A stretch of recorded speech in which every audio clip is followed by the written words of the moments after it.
Now it is known that what is a simple pendulum and how actually we define or write the period of the simple pendulum.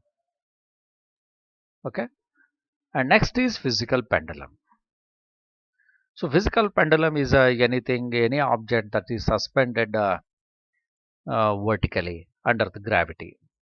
Under the gravity. Before that, I will tell you one hint. So it is that is what I found essential. If any pendulum, if any pendulum is having a period of oscillation, a period of oscillation uh, on earth is 2 seconds, 2 seconds, then such pendulum, then such pendulum we call uh, we call as a second pendulum, seconds pendulum, seconds pendulum. Okay, so seconds pendulum is having 2 seconds period on earth. So definitely we know some relation between g and t along with l, right? This is the equation that we derived in the previous video. So it says that the period is proportional to root times l, and g is proportional to t like this.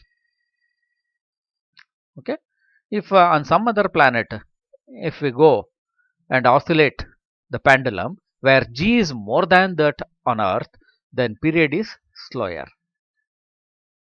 That means the pendulum will oscillate faster. Okay, so if more g, we find more g, then right, so then less t means quick oscillations, quick oscillations. This is what you must know before. Okay, so further we will move towards the physical pendulum what we needed. So let us see what is a physical pendulum. Any pendulum which is suspended vertically under the gravity. For example, if I take a bar, this is a bar, and I hang it somewhere here. So if I set to oscillate, so the period of oscillation is something for this one. The effective length is this one, this one.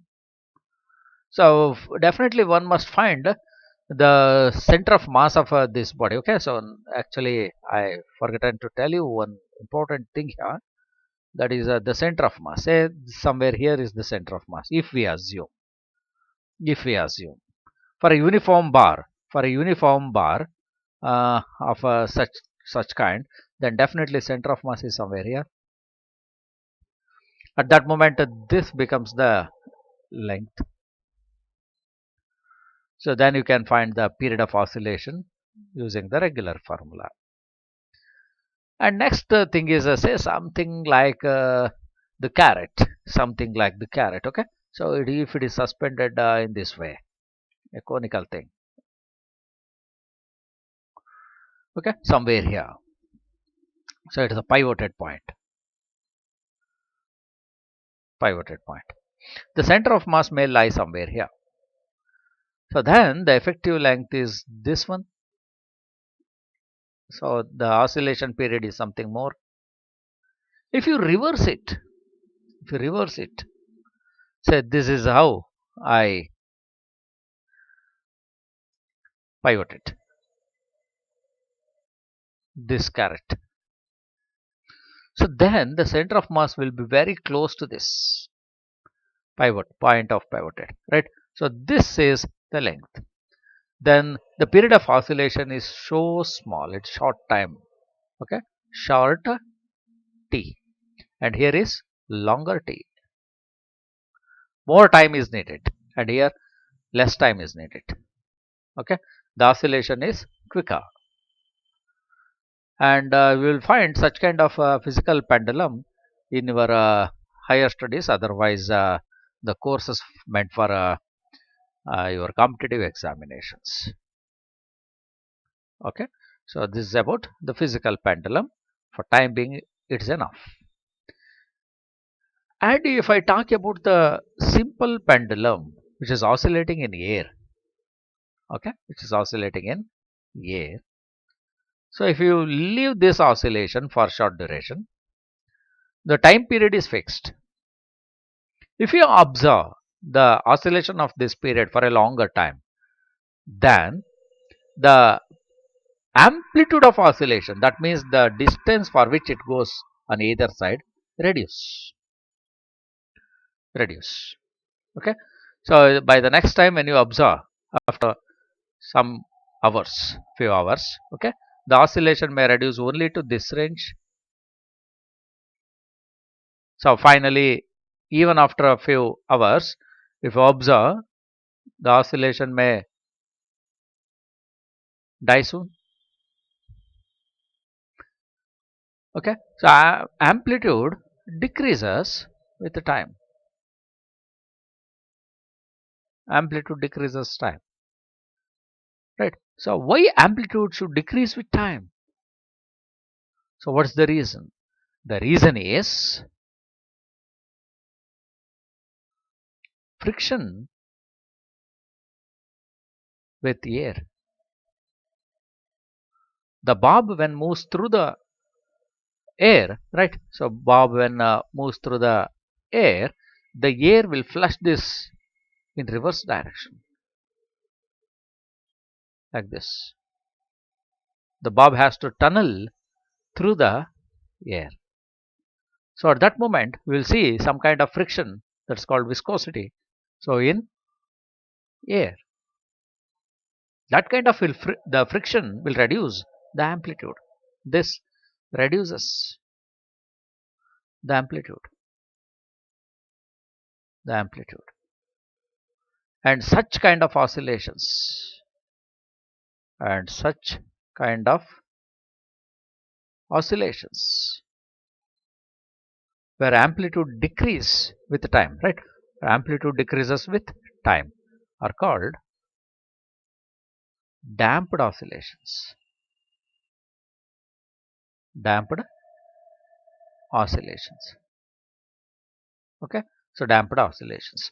So after a very long time, the whole oscillation may die. It may stop after a long time. So here the amplitude of the oscillation is given by AO e power minus Bt.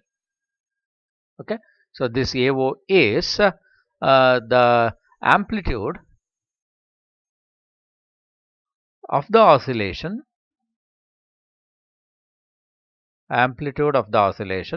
at t is equal to 0, and the term B is called damping factor.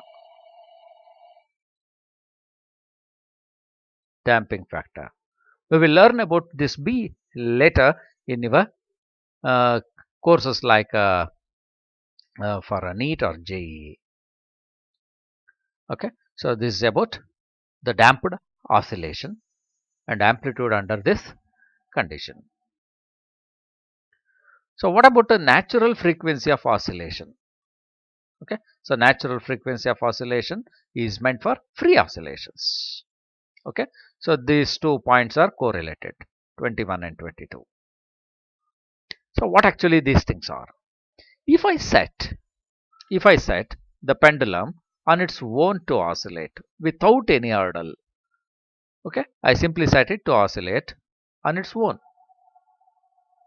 Okay, it is simply oscillating. I am not disturbing it. Undisturbed simple pendulum under oscillation. If I leave it to oscillate, it simply oscillates here and there in this way, simply oscillates. And such kind of oscillation on its own without disturbing, right? So on its own, it is called free oscillation. Free oscillation.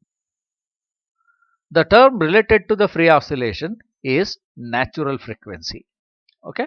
Under this circumstance, the frequency is called what? Natural frequency. Natural frequency.